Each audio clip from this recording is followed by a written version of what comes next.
Vamos a hablar acerca de la gracia de Dios, de qué es la gracia de Dios. Entonces, la primera pregunta, exacto, ya comenzaron a responder. La primera pregunta, ¿cómo reaccionas al cometer un error? No reconocer que cometiste un error, una justificación, pensar que la otra persona no te va a perdonar o no perdonarte a ti mismo, tener culpabilidad. No perdonarte a ti mismo, va ganando, 17, 19, va ganando.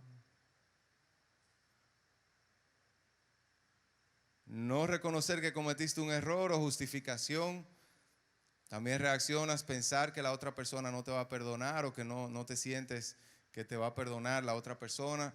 O tú entonces no perdonarte a ti mismo. Vamos a dar 10 segundos más. Va subiendo, va subiendo. Muy bien. Entonces, según esta encuesta, ¿cómo tú reaccionas al cometer un error? La mayor parte de las personas aquí presentes reaccionan en no perdonarse a sí mismos, sino que se mantienen con culpabilidad, con condenación. Uno como que no quiere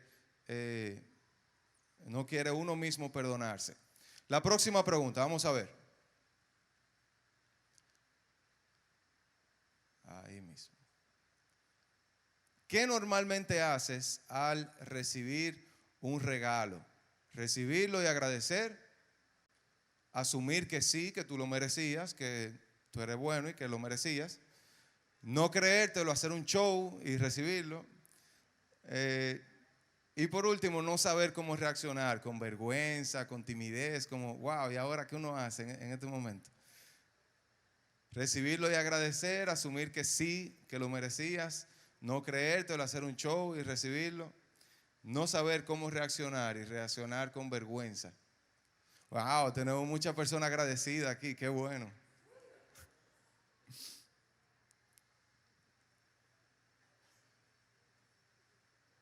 Y hay unas cuantas personas también que no saben cómo reaccionar, que le da vergüenza, timidez. Muy bien, evidentemente recibirlo y agradecer es el campeón de esta pregunta. Y por último, la tercera pregunta.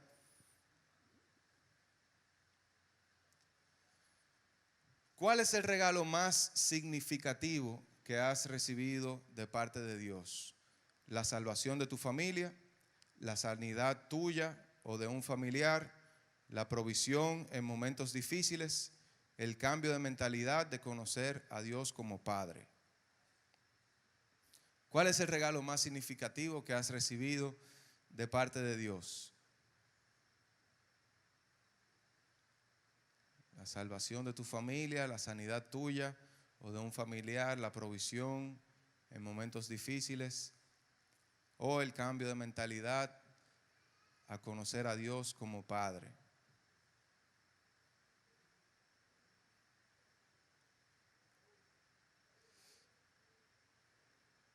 El cambio de mentalidad de conocer a Dios como Padre va ganando con la delantera. Yo sé que muchos de estos, todos hemos recibido quizá varios regalos de estos. Y aquí sería cuál sería el más significativo para ti. Muy bien, podemos dejarlo ahí. Muchas gracias. Eso nos refleja, nos hace ver cómo nosotros a veces reaccionamos mientras nuestros hermanos pueden ir pasando y sentándose aquí al frente. Cómo nosotros reaccionamos a la gracia de Dios, cómo reaccionamos a ese regalo inmerecido. Como hemos mencionado en otras ocasiones, que ese milagro de que Dios, siendo Dios todopoderoso, grande, excelso, maravilloso, decidió venir aquí a la tierra, hacerse como uno de nosotros, por su misericordia. Y eso nos hizo extender, Él extendió su gracia hacia nosotros, de que lo que no merecíamos, Él ni siquiera nos preguntó, sino que Él se dio a sí mismo por nosotros, se dio a sí mismo. Él hizo lo imposible, lo hizo posible por amor a ti, por amor a mí. En esta mañana vamos a compartir brevemente sobre qué es la gracia para estos 4 jóvenes, cómo ellos ven la gracia y cómo la ven en sus vidas particulares, cómo la ven en su día a día, en qué situación particular ellos vivieron la gracia de Dios, en qué momento particular ellos tuvieron que apelar a conocer, a buscar la gracia de Dios. Vamos a darle un fuerte aplauso.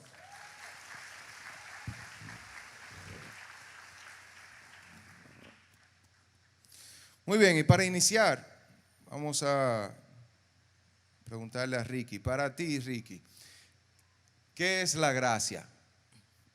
Bueno, la gracia para mí es el regalo que el Señor nos da, el amor que Él nos tiene, a pesar de nosotros fallar en todas las áreas de nuestra vida. Y para ti, Gina, ¿qué es la gracia? Para mí la gracia es el favor inmerecido de Dios en nuestras vidas, algo que Él tiene y por su misericordia para nosotros Él nos los da. Amén. Melanie, ¿en qué ámbitos y áreas de tu vida, en qué puntos de tu vida tú has visto la gracia de Dios real en tu vida? Bueno, en muchas áreas realmente, en lo laboral, en lo familiar y también en los amigos he visto la gracia de Dios. ¿En qué área tú la has visto, Emil? Bueno, realmente yo la veo en mi día a día, en todo lo que yo hago, en mi trabajo, en mis estudios, sí, en mis estudios otra vez. La gracia de Dios yo la veo día tras día, realmente. Y pensando en la gracia, que es un favor inmerecido, y una de las preguntas que vimos, que a veces uno no sabe qué hacer cuando uno tiene ese problema, tiene algo, si uno se siente culpable, si uno piensa que la otra persona no te va a perdonar, si uno tiene justificaciones para no reconocer. Y pensando en eso, Ricky, ¿con cuáles mentiras has tenido que enfrentarte al momento de creer en la gracia de Dios? ¿Cuáles cosas, cuáles pensamientos han venido a tu mente que has tenido que enfrentarte en el momento de tú querer creer que sí hay gracia de parte de Dios? Está dura esa. Bueno, uno de los pensamientos es que por yo cometer errores, ya yo no tengo valor como persona. Ya por yo cometer un error en algo en mi vida, un plan, algo, ya yo no tengo valor, ya yo no sirvo en buen dominicano.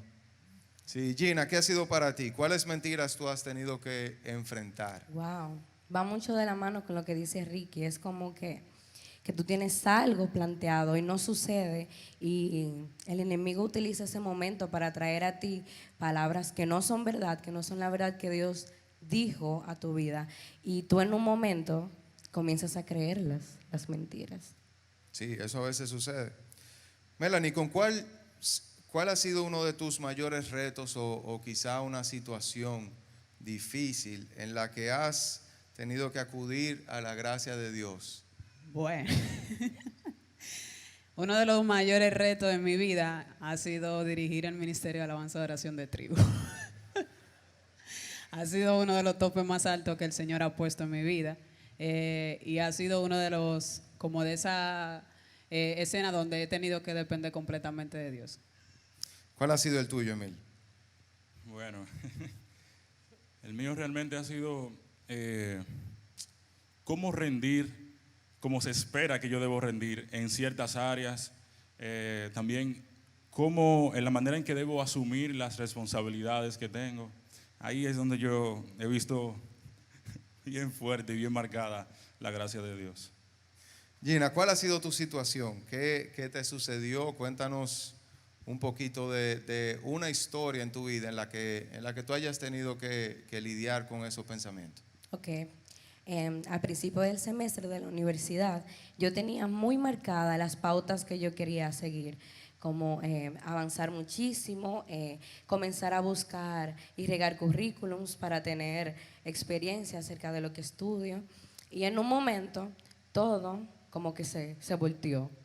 Y la presión de no seguir el plan que ya tenía desde el principio comenzó a cegarme totalmente, comenzó a crear en mí una tiniebla terrible. Ricky, ¿cuál ha sido tu situación?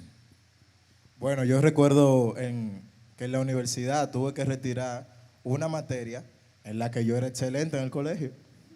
O sea, no me cabía en la cabeza que yo tenía me estaba yendo mal, yo no entendía a esa profesora, pero esa materia yo era genial en el colegio y tuve que retirarla. Y era un sentimiento de impotencia. ¿Y qué te hizo pensar eso de ti?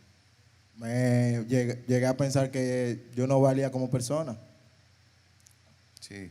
Eso a veces nos ocurre a nosotros. Y con estas situaciones particulares y puntuales, cada uno de nosotros yo sé que puede verse en su situación particular y en su situación día a día, de cómo uno tiene a veces esos torbellinos de emociones, cómo uno apela a la gracia de Dios. Emil, ¿en qué momento de tu situación? Y cuéntanos un poquito acerca de esa situación particular. Y luego nos dices, ¿en qué momento te llegó la luz de solicitar, de buscar a Dios, de buscar su gracia? Bueno, cuando uno cambia de etapa, cuando uno pasa a otra etapa de la vida, hay que asumir ciertas responsabilidades, ciertas cargas, hay que hacer cosas diferentes.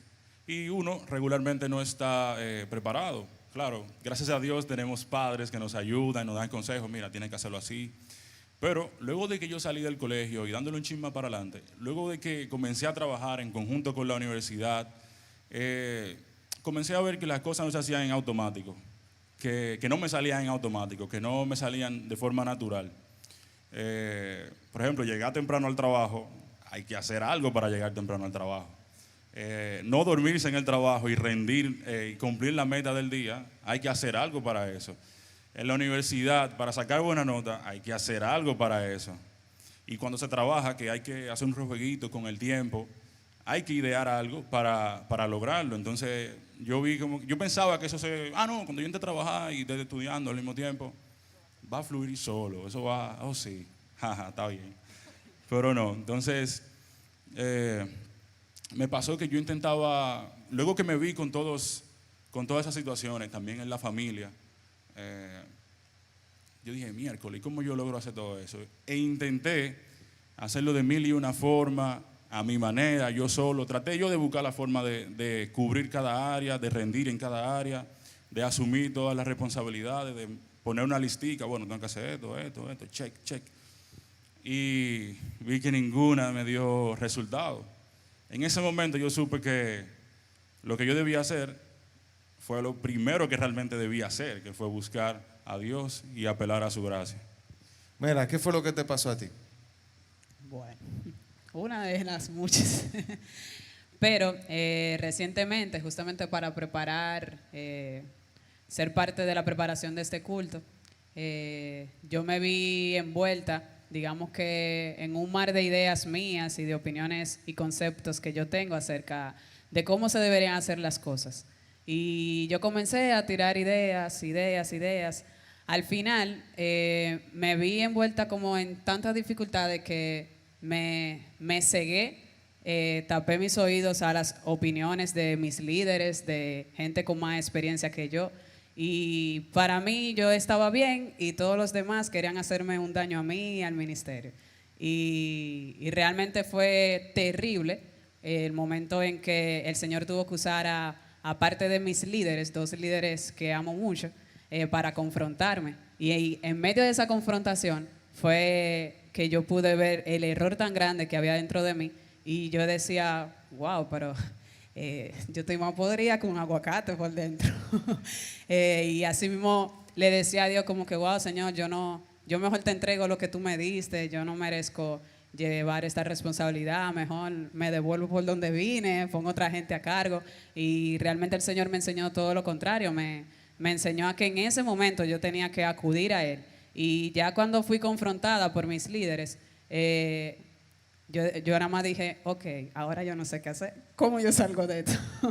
Y ahí esa líder me dijo, ahí es que tú tienes que buscar a Dios. Ahora es el momento de buscar a Dios. Y busqué a Dios en intimidad, pude recibir sanidad, pude recibir confrontación de parte de Dios y ver también que a pesar de mis errores, el Señor me ama. Y así Él fue como solucionando cada cosa de una manera estratégica que yo dije, wow, pero si yo hubiera sabido antes que era así, mejor yo hubiera ido donde ti inmediatamente. Que esa debería, como dice Mil, esa debió ser mi primera opción. Y así pude ver a Dios obrar en medio de la situación. Amén. Gina, a veces a nosotros nos pasa que estamos en ese periodo de quizá de oscuridad, que uno no sabe qué hacer, desorientado, y llega un momento de luz en el que uno dice, pero eso es lo que yo debía haber hecho, como decía Emil, como decía Melanie, eso es lo que yo debía haber hecho. ¿Qué sucede? Cuando nos llega ese primer pensamiento de sí, eso es lo que yo debía haber hecho, inmediatamente viene otro pensamiento. Es como comenzando la luz, viene otra, de otro lado, otra oscuridad que quiere apagar la luz que comienza a surgir. ¿Cuáles fueron esos pensamientos que te vinieron a la mente, que quisieron apagar esa primera llama de esperanza, de buscar la gracia de Dios? Es como que tú no das para eso. Tú debes de dejar la universidad o tú debes de ponerte en el trabajo familiar, tú debes de estudiar lo del trabajo familiar, tú debes de dedicarte a eso y olvidarte de que lo que tú estabas haciendo al principio es para ti. Y también como que todo lo que Dios había hecho desde el principio, diciéndome que yo sí puedo, diciendo claramente su verdad, que lo que Él hace, Él lo va a terminar hasta el día que Jesucristo venga. Todo eso comenzó a venir a mí. Y entonces un día recuerdo que yo estaba eligiendo todas mis materias. Y yo estaba, wow, emocionadísima, aferísimo, voy a coger 7 materias porque yo voy a darle durísimo a la universidad. Porque Dios me dijo que lo que Él está haciendo en mí, Él lo va a terminar. Y yo sé que en todo lo que yo me ponga, Él me va a ayudar. Y recuerdo que ese mismo día, seleccionando en mi computadora, se llenan todas las casillas así. Y yo, ok. Entonces después viene a mí el recuerdo de que, wow, ¿en cuánta materia tú sacaste 70? Wow, de verdad tú como que no da para eso. Entonces, trayendo algunas otras situaciones en mi vida, también en ese momento comenzaron a forzarme y casi hacen que yo no siga adelante. Sí, y eso es lo que sucede. A veces uno va por ese tren y no sabe enfocarse. El Señor comienza a hacer algo, comienza como esa primera luz de esperanza, pero con esa misma luz de esperanza viene también otros pensamientos contrarios que quieren otra vez arroparte, que quieren otra vez hacerte devolver. ¿Cuál fue tus pensamientos, Ricky? ¿Qué pasó contigo? Bueno, lo mío fue también un poquito parecido a lo que decía Emil. Yo, más con el tema de universidad, yo empecé la universidad y yo creía que era como en el colegio, que uno agarraba y tenía como 15 materias y todavía uno las pasaba, y si no, yo hablaba con mami, vamos a hablar con el profesor, que me está pasando esto y esto y esto. Mami nunca me apoyaba, pero mami siempre dejaba que yo creciera, pero ya aquí era distinto. Yo no podía ir a buscar a mami para que viniera a hablar con un profesor. Entonces me empezó a ir mal en esa materia, y yo me acuerdo que la profesora tenía hasta otra sesión. Yo cogía la otra sesión, la mía, y como que era yo no entendía. O sea que mi impotencia estaba como al triple. Pero también era porque yo tenía el horario bien cargado. Yo había tomado muchísima materia. Y después fue que yo entendí que ya me vi al borde de retirar, que yo empecé a orar, Señor, y retiro, ¿y qué tú crees? ¿La paso? No. Y yo sentía que el Señor me decía, sí, tú la vas a pasar, pero otro día sentía que no. Y después ahí fue que el Señor me dio la convicción a mi vida de que antes de todo lo que nosotros podamos vivir aquí en el mundo, primero el tiempo para Él. Yo no tenía todo el tiempo para venir aquí a la iglesia y servir ni nada de eso, sino que mi prioridad era yo cumplir con la universidad, con toda mi materia. Entonces ya después retiré la materia, ya después cuando yo seleccionaba, yo decía, bueno, señor, yo creo que estas son las materias que yo quiero de este cuatrimestre. ¿Qué tú crees? Duraba un día hasta que él hablara. Entonces cuando me tocaba, yo decía, ok, mira, el sábado hay tribu, bueno, no puedo coger clases los sábados y así. Entonces ya empecé a darle la prioridad en mi horario al Señor en todo el momento. Amén. Y así como cuando uno pone la prioridad en Dios, Dios entonces comienza a ordenar y a organizar toda nuestra vida. ¿Cuántos de nosotros uno dice, no, pero no tengo tiempo para nada? Pero cuando el primer tiempo es para Dios, todo lo otro cae y se ordena, se organiza correctamente. Emil, en tu caso, ¿qué tú hiciste para contrarrestar los pensamientos del enemigo y mantenerte en la verdad? A pesar de que habían pensamientos que no venían de Dios para hacerte mantener atado y frustrado, ¿cuál verdad de Dios fue la que te hizo sobresalir? Bueno, esa palabra verdad de Dios o verdades de Dios realmente me gusta mucho. Yo creo que esa ha sido mi salida, mi salvación. Leer la Biblia y recordar lo que ahí dice, que todo lo puedo en Cristo que me fortalece, que Dios va conmigo, que me esfuerce y que sea valiente. Todo eso me hizo, mira, que no es verdad, pero Dios está conmigo, yo puedo hacerlo.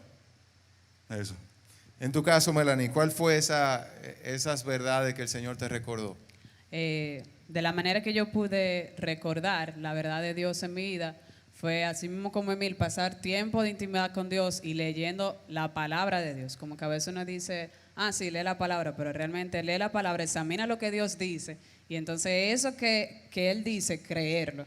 Y recuerdo que mi versículo favorito fue lo que el Señor me hizo recordar, que todas las cosas obran para bien, para los que conforme a su llamado, para los que aman al Señor. Y al ver recordado eso de que a pesar de toda la dificultad que yo pasé, de todas las mentiras que el enemigo quiso entrar en mi mente y en mi corazón, como que a pesar de eso el Señor estaba obrando para bien, que Él no estaba ajeno a la situación, sino que Él estaba ahí. Amén. En tu caso, Gina, ¿cuál fue esa verdad que retumbó en tu corazón, en tu mente, que te hizo mantener, que te hizo volver en sí? Ok. Un día orando en mi cama, cansada de la situación que tenía, recuerdo que Dios me dijo así mismo, y que hay dos formas de tú vivir tu vida. O la vives tú o la vivo yo. O la manejas tú o la manejo yo. En el momento en el que decidí encomendarle toda la situación que me estaban pasando en el momento, comencé a ver de otra forma, en como que en vez de ver el evento como un evento, lo que me está sucediendo, ver como el proceso, lo que va a suceder después que el Señor se glorifique en la situación. Eso me hizo ponerme fuerte. Amén. Ricky, en tu caso, ¿cuál fue esa verdad puntual que te hizo mantenerte?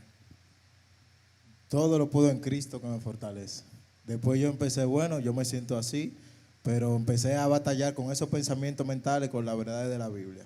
No, me sentía mal, no, yo no puedo, ya yo no me puedo reivindicar. No, mentira, todo lo puedo en Cristo que me fortalece. No, el espíritu, yo tengo un espíritu de valentía, de poder, de dominio propio. No, yo puedo. Entonces así yo iba derribando esas fortalezas mentales que eran los pensamientos míos propios. Amén. ¿Y finalmente qué tú recomiendas cuando cada uno de nosotros pasa por su situación difícil y no sabe cómo apelar a la gracia de Dios? Cómo decir, aunque en este momento difícil estoy, no sé qué hacer y quizá fallé, pero puedo buscar la gracia de Dios, que es ese regalo inmerecido, ese favor inmerecido. ¿Qué tú puedes recomendar en ese momento difícil? Bueno, yo creo que no ver la cosa como algo definitivo, sino como algo temporal. Por ejemplo, yo recuerdo que en la universidad yo quería buscar mi beca. Entonces, nada, yo retiré esa materia, me fue mal, la tomé con otro profesor, me fue buenísimo, la pasé en A, recuerdo. Y yo dije, bueno, pero wow, seguro hay hay personas que están en la misma situación que yo. Entonces ahí me puse como tutor de la materia que había retirado en la universidad.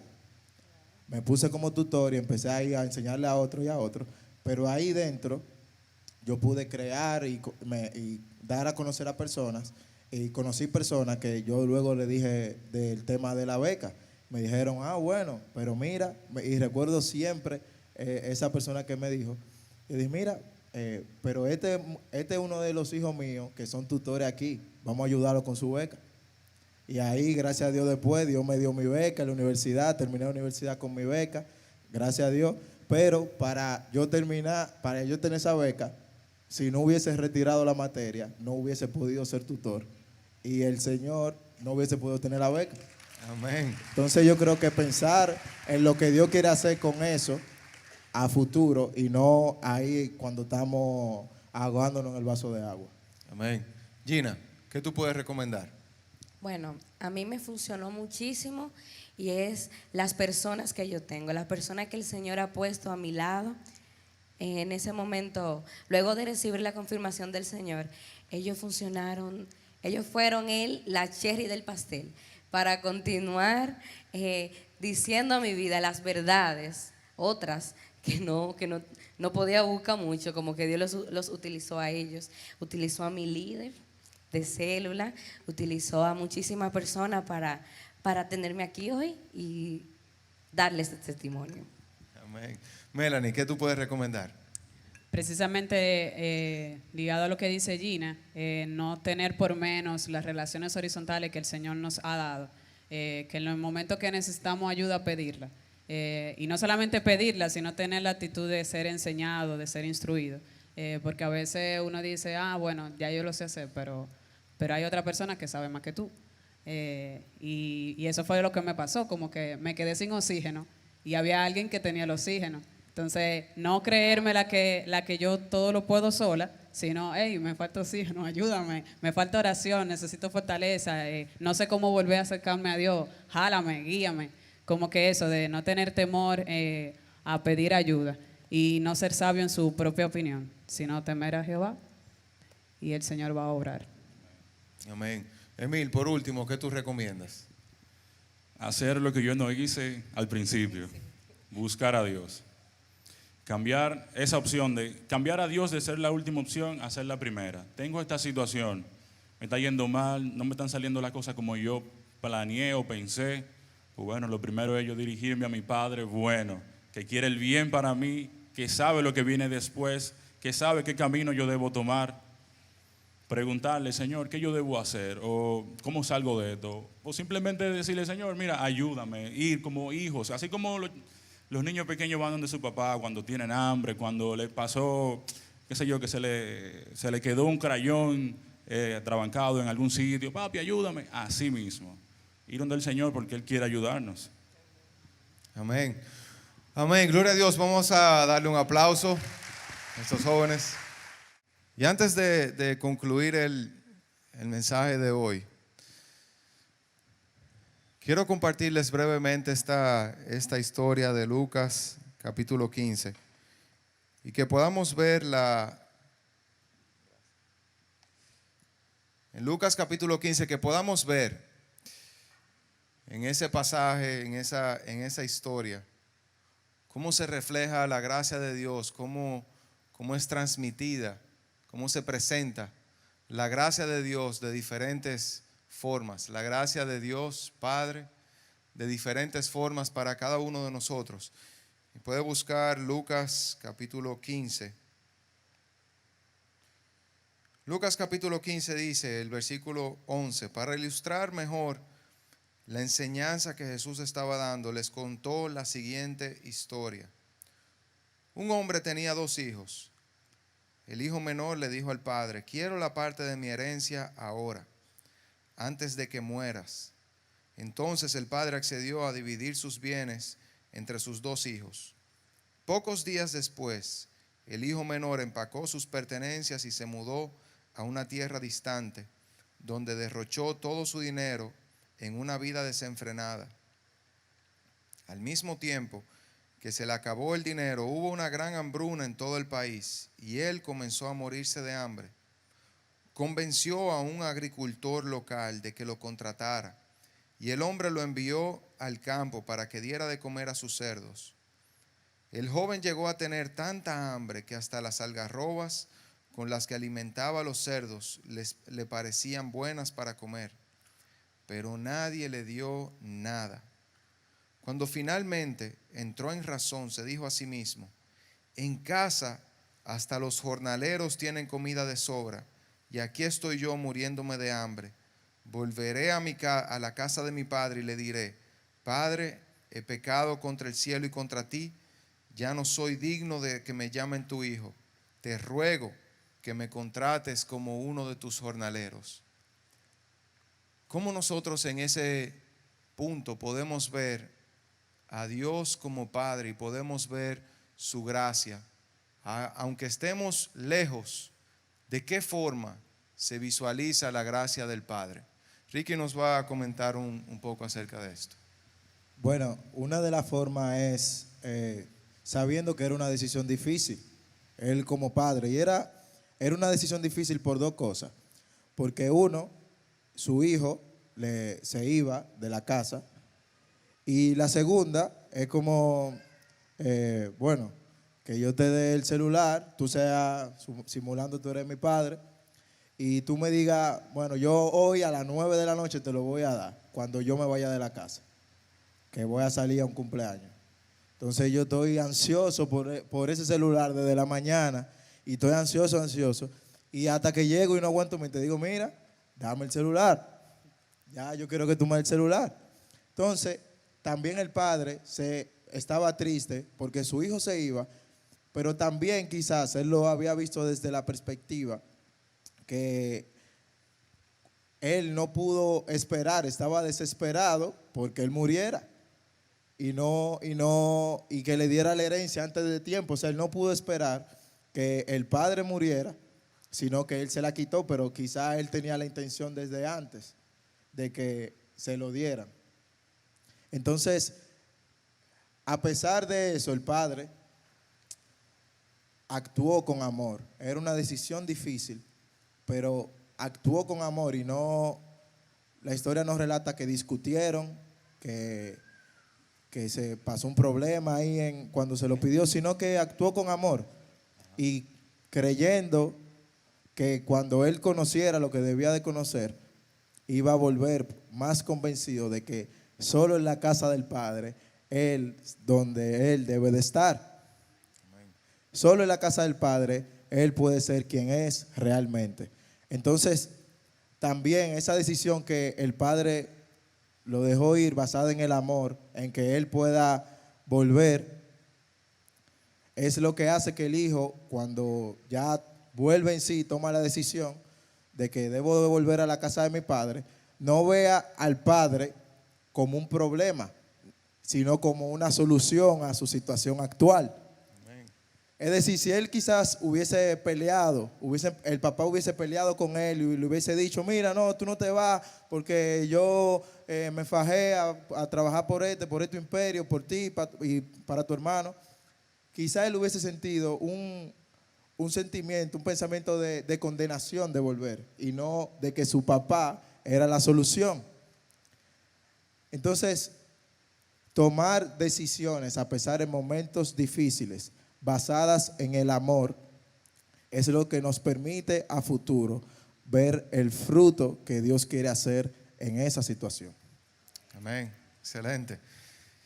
Continúa la historia y dice: entonces el hijo regresó a la casa de su padre, y cuando todavía estaba lejos, su padre lo vio llegar. Lleno de amor y de compasión, corrió hacia su hijo, lo abrazó y lo besó. Su hijo le dijo: Padre, he pecado contra el cielo y contra ti, y ya no soy digno de que me llamen tu hijo.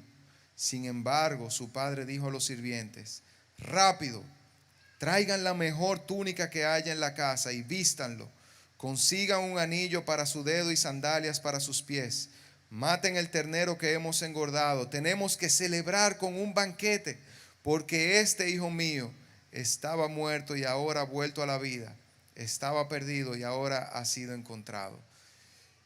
Gloria a Dios que el Padre nos recibe de esa manera. Y cómo nosotros podemos, como hijos perdidos, como hijos que nos hemos descarriado, que nos hemos ido, ¿cómo podemos regresar nuevamente al Padre? Bueno, como decía ahorita, contando mi historia, mi testimonio, realmente lo que nos puede ayudar es recordar, es tener pendiente cómo es nuestro Padre, cómo es Dios, cómo Él actúa, cómo Él nos trata o nos trató antes. En el caso del hijo que se perdió, del hijo pródigo, él se fue, hizo y deshizo por ahí, pero cuando él cayó en cuenta de que, oye, estoy en mala, pero en la casa de mi padre pasaba esto, porque mi padre era así, así. Cuando él recordó eso, ahí se produjo el cambio, él se volvió, fue a la casa de su padre, y yo creo que eso precisamente es lo que nosotros tenemos que tener pendiente y recordar. Nuestro Padre es bueno, nos ama, Él hace fiesta por nosotros cuando lo aceptamos, cuando hacemos algo de su agrado, cuando cumplimos con su plan, cuando damos pasos, los pasos que Él nos marcó ya desde un principio. Pero obviamente, así como quizá le pasó al hijo pródigo, nos puede pasar a nosotros que le hagamos caso a nuestros pensamientos, a las cosas que van contrario a los de Dios, y también inclusive a los pensamientos que pone el enemigo, de ven acá, pero yo le fallé a mi papá, yo le fallé a Dios, yo decidí hacer esto en vez de hacer lo otro, en vez de hacer lo que yo sé que a Dios le agrada. Yo decidí hacer las cosas a mi manera, buscar la felicidad, buscar la salvación a mi manera, buscar mi propósito en la vida a mi manera y no a la manera que Dios ya dijo. Muchas veces podemos tener ese tipo de pensamiento y podemos caer en el gran error de hacerle caso a eso.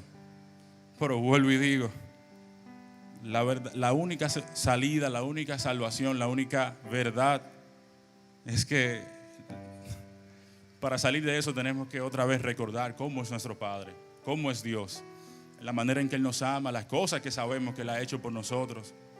También leer en la Biblia lo que dice que Él mandó a su único hijo a morir por ti y por mí, que Él no escatima nada por amor a ti y a mí.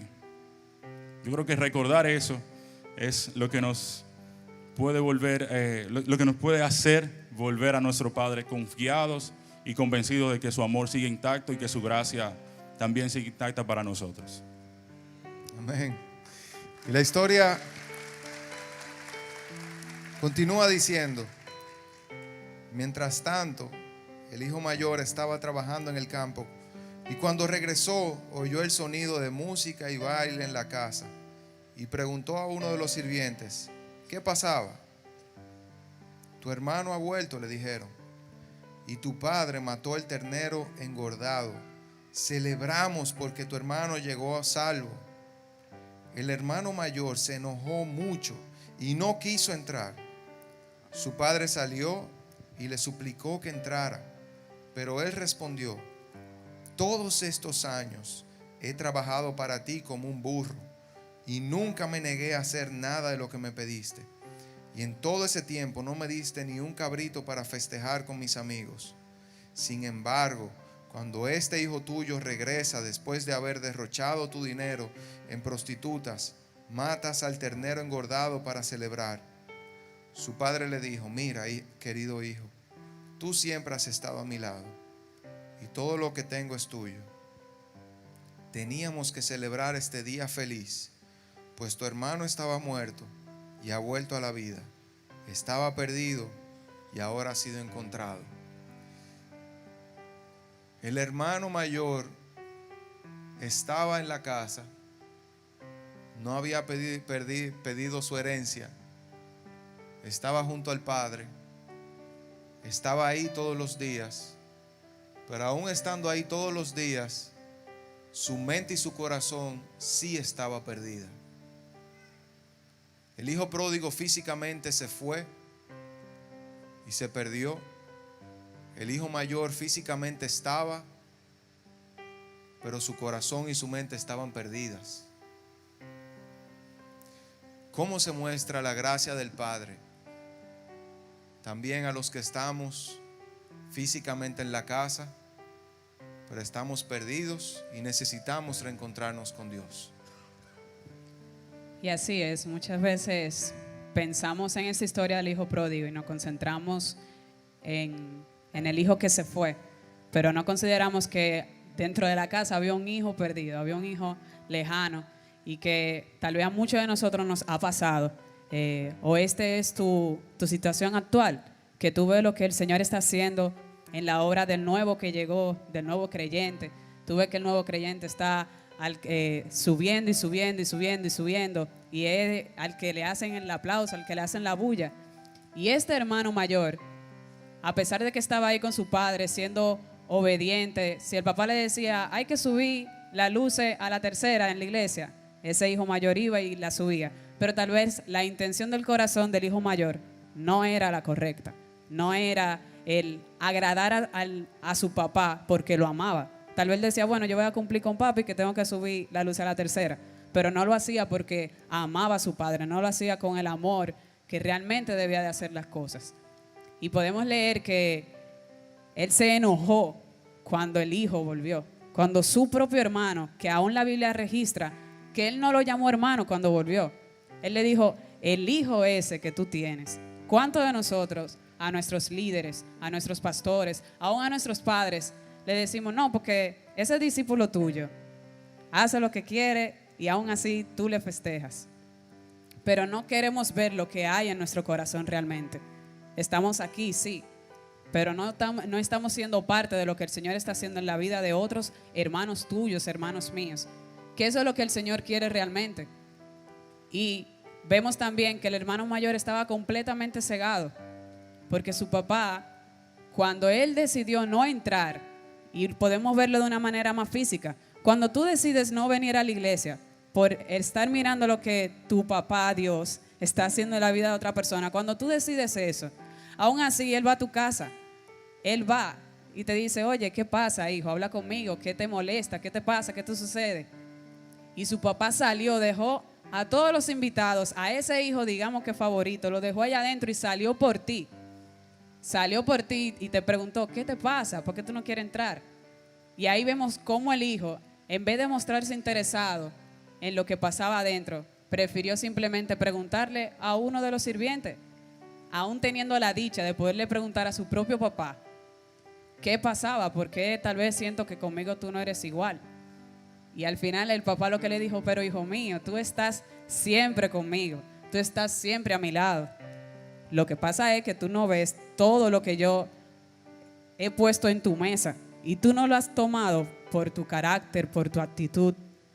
Si lo leemos detenidamente podemos ver que dentro del hermano mayor, en el corazón, había envidia, había ira, no había empatía con su propio hermano, con su propia familia. No estaba interesado en lo que podía tal vez enseñarle a su hermano menor. ¿Cuántas veces nosotros como hermanos menores queremos que un hermano mayor nos cargue a caballito, nos enseñe cómo se lee la Biblia, cómo se sirve en la iglesia? Y nosotros por estar pensando en que el Señor lo está usando más a él que a mí, pues yo me voy. Por tener esa mala actitud, entonces nos perdemos la bendición de ser también hijos de Dios, de ser también un hermano mayor para otro. Y eso fue lo que el hermano mayor no se detuvo a ver, la bendición que hubiera sido de estar junto a su papá y haber recibido a su hermano cuando volvió. Y no sabemos exactamente qué le hizo al hermano menor irse. Tal vez fue algo con el papá, pero pregúntate, tal vez fue algo con su propio hermano, que le dijo, no papi, yo no aguanto a mi hermano mayor, yo mejor me voy. Entonces, que el Señor a ti como hermano mayor de muchos, si nos ponemos en la misma posición del hermano mayor, yo me pongo en la posición como joven, siendo parte de una generación que tiene ya mucho tiempo aquí en la iglesia, ¿cuál debería ser mi actitud para con mis hermanos que están viniendo a casa? ¿Cuál debería ser mi posición de hermana mayor en este momento? Y cómo él pudo ver la gracia de Dios en su vida a través de su propio papá, a través del amor que el papá tenía por él, a pesar de su carácter, a pesar de cuán cegado estaba. Aún ahí su papá pudo ir otra vez y decirle, yo soy tu papá, yo te amo también igual a ti. Amén. Amén. Gloria a Dios. En un momento vamos a ver ese video representativo del hijo pródigo, de esa canción que hemos visto en muchas otras ocasiones. Ahora, mírala como si fuera tu historia. ¿En qué área de tu vida tú necesitas la gracia de Dios? A veces miramos el video, la historia y pensamos como, wow, ese tipo sí era malo.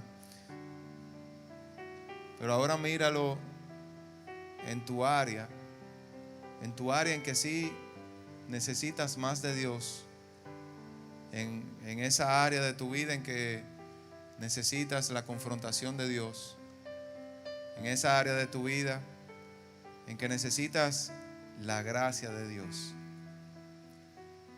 Siendo tú el hijo descarriado o siendo tú el hijo mayor.